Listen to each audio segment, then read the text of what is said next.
The Empire had ruled the Orion sector for 10,000 years. They had conquered 47 species. They had burned entire planets to dust. They had never known defeat. When their scout ships discovered the small human colony on Epsilon Prime, they saw nothing but another easy target. The colony had only 2 million people. It had no military ships. It had only farmers, scientists, and families trying to build a new home among the stars. The High Council did not bother with warnings. They did not send diplomats. They simply ordered their Third Fleet to eliminate the human presence. Commander led 50 warships to Epsilon Prime on what he called a routine cleaning operation. His officers laughed about how quickly they would finish. Some even complained that the mission was boring. They had destroyed stronger civilizations before breakfast. The attack came on a quiet morning. Children were walking to schools. Workers were tending crops in the fields. Sarah was teaching her students about Earth's history when the sky turned red.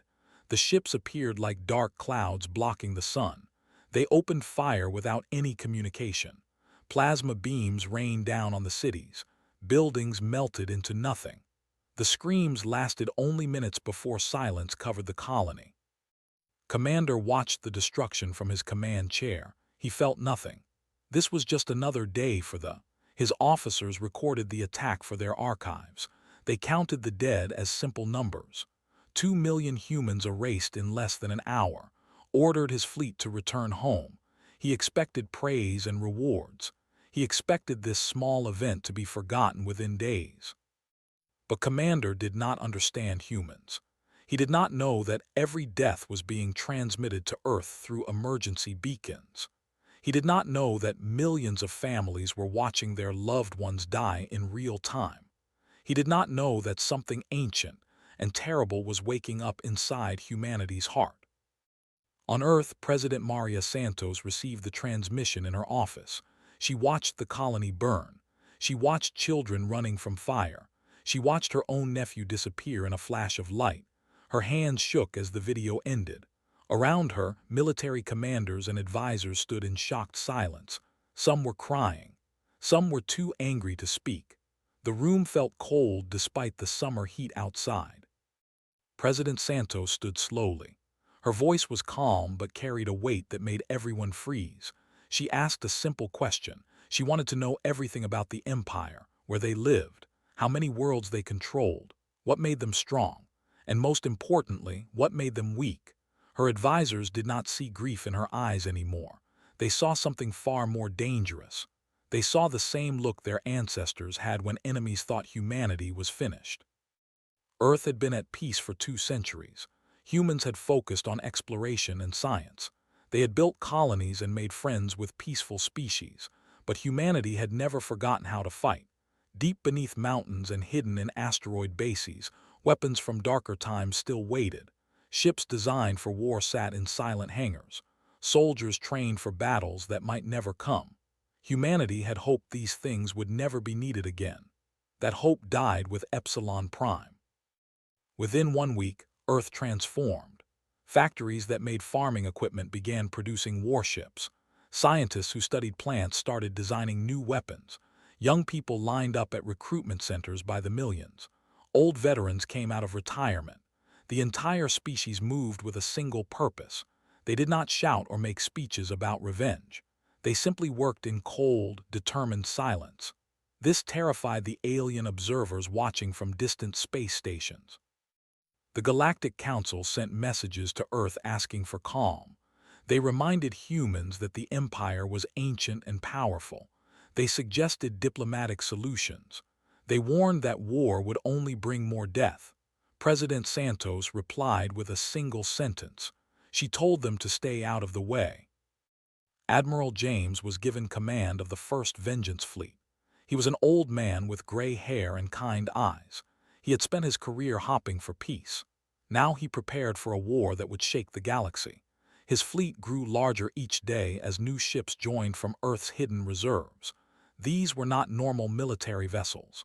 These were weapons of absolute destruction that humanity had built after nearly destroying itself centuries ago. They were never meant to be used again. But the had made that decision for them. 3 months after Epsilon Prime, the first Vengeance fleet left Earth. It contained 5,000 warships. Each ship carried weapons that could crack planets open like eggs. Each crew member had volunteered knowing they might not return. They traveled in complete radio silence. They wanted to see nothing until it was too late. The Empire had already forgotten about Epsilon Prime. Commander had received a small medal and moved on to other duties. The High Council discussed trade agreements and political marriages. They considered humans to be extinct or at least too weak to matter. When their border stations went silent one by one, they assumed it was a technical problem. By the time they realized the truth, Admiral's fleet was already inside their territory. The first world to fall was Major. It was a military base with 3 million soldiers and hundreds of warships. The human fleet arrived at dawn. Admiral gave the exactly 1 hour to evacuate civilians. He told them this was more mercy than they had shown Epsilon Prime. The commander laughed and ordered his ships to attack. That laughter died quickly. Human weapons were unlike anything they had faced. Missiles that thought for themselves and hunted ships through space. Energy beams that burned through shields like paper. Electronic attacks that turned computers into useless metal. The battle lasted 4 hours. Every warship was destroyed. Their military base was reduced to ash. Admiral left no monuments or flags. He simply moved to the next target. Word spread through the Empire like fire. Humans were coming. Humans could not be stopped. The species they had dismissed as weak was tearing through their defenses like they were nothing. Panic grew in the streets of cities. Citizens demanded answers from their leaders. The High Council finally understood their terrible mistake. They had not attacked a helpless colony. They had kicked a sleeping giant. They sent their entire grand fleet to stop the human advance. 2,000 of their most powerful ships gathered at the Nexus Point, a strategic location that controlled travel through their empire. They believed numbers would save them. They believed their experience in war would overcome human anger. They believed wrong. Admiral met them with half their numbers. He did not care about the odds. His people had studied every battle for the past month. They knew how commanders thought. They knew their formations and their weaknesses. Most importantly, they had something they lacked. They had a reason to fight that went beyond duty or profit. They fought for 2 million souls who would never see another sunrise. The Battle of Nexus Point lasted 2 days. Human ships moved with perfect coordination. They sacrificed themselves to protect each other. When one ship fell, 10 more pushed forward. They had never seen enemies fight with such complete disregard for their own survival. They could not understand it. Their philosophy was based on preserving the self above all. Humans seemed to believe in something bigger than themselves. When the battle ended, the Grand Fleet existed only as debris floating in space. Admiral had lost 800 ships and thousands of good people. He took 1 hour to mourn them. Then he continued forward. The human fleet reached the 1 month later.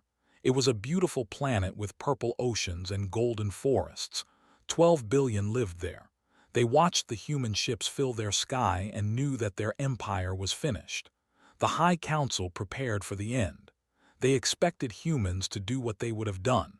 They expected fire and death and complete destruction. But Admiral surprised them. He contacted the High Council and made a simple demand. He wanted Commander and every officer who participated in the Epsilon Prime attack.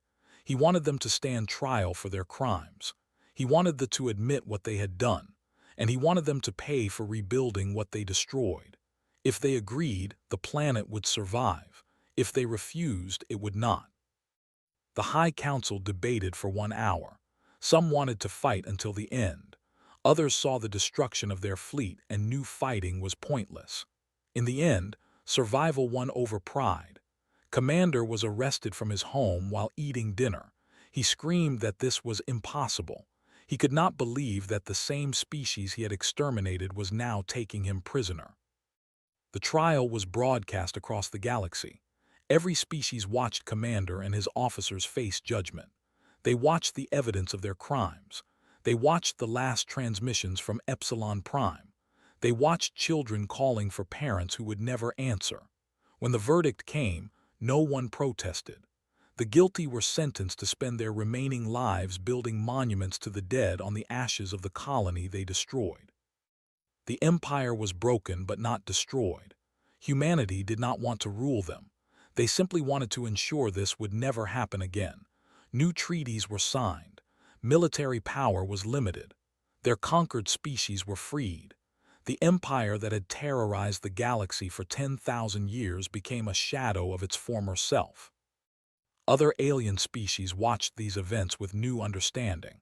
They had always seen humans as friendly explorers who preferred peace. Now they knew the truth. Humans did prefer peace.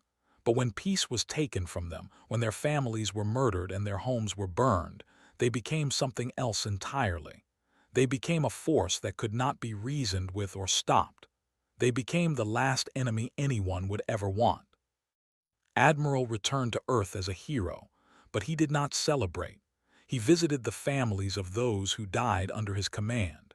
He attended memorials for Epsilon Prime. He spent his remaining years teaching young officers that war was never glorious. It was simply necessary when all other options failed. A new human colony was built where Epsilon Prime once stood. It was named Memorial. Children grew up there learning about what their ancestors had sacrificed. A massive monument listed every name of every person who died in the original attack. Visitors came from across the galaxy to see it. They came to remember. They came to understand why the universe would never again make the mistake of underestimating humanity. They still exist today as a minor power managing a few dozen worlds. They teach their children about the great humbling. They warn them never to attack those who seem weak, because the weak can become strong, and the peaceful can become terrible. This was the lesson humanity taught the galaxy with fire and blood and unbreakable will.